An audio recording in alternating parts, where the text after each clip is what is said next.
My name is Adam Hall. My father, Andy Hall, was born September 16, 1944, in a 6 by 4 foot cellar in Warsaw, Poland, right after the Warsaw Ghetto had been cleared in the middle of the Holocaust. Due to malnutrition, my father weighed 2 pounds at birth. He couldn't tolerate food, so my grandmother kept him alive by feeding him sugar water by teaspoon all day and all night. Without knowing whether it would help him or kill him, my grandmother also had to give him a direct blood infusion. Thankfully, the risk paid off, or I wouldn't be here. Neither would he.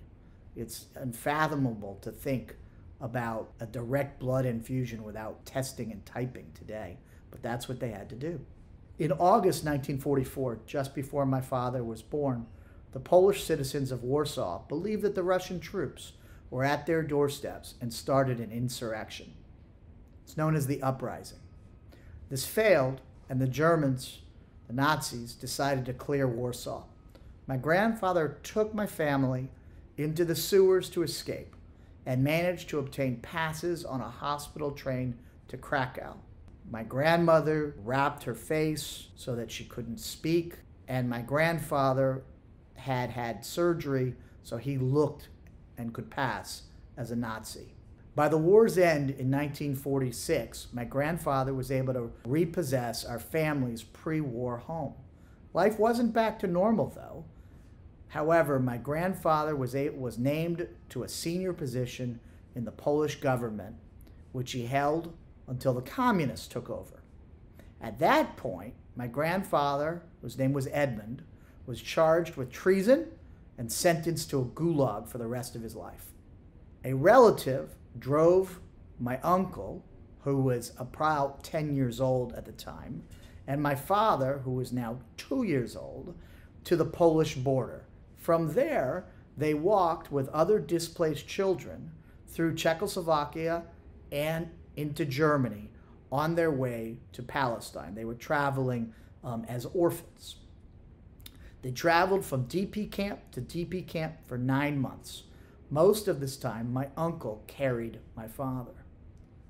My grandfather was able to escape the gulag. He found my grandmother, and together they left Poland, spending months in search of my father and my uncle. My grandparents ended up in Munich, where they saw my grandmother's cousin, who was there to actually pick up my father and my uncle. They couldn't believe that they had seen their cousin, who was wearing a uniform, and he told them that he was there to pick up the kids.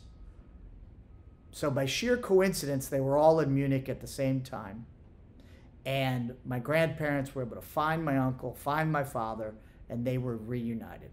My father, who was 2, as I indicated, didn't even recognize his parents.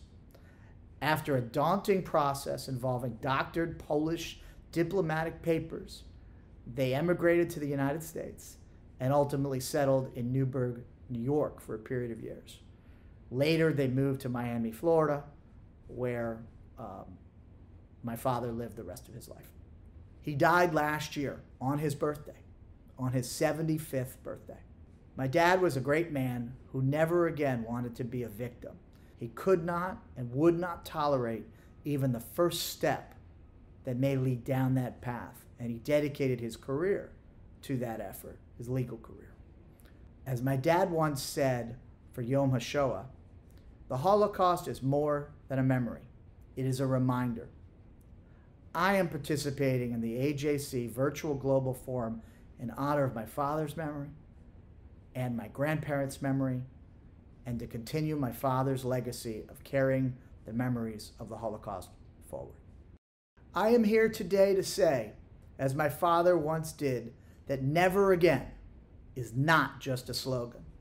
It is a way of life.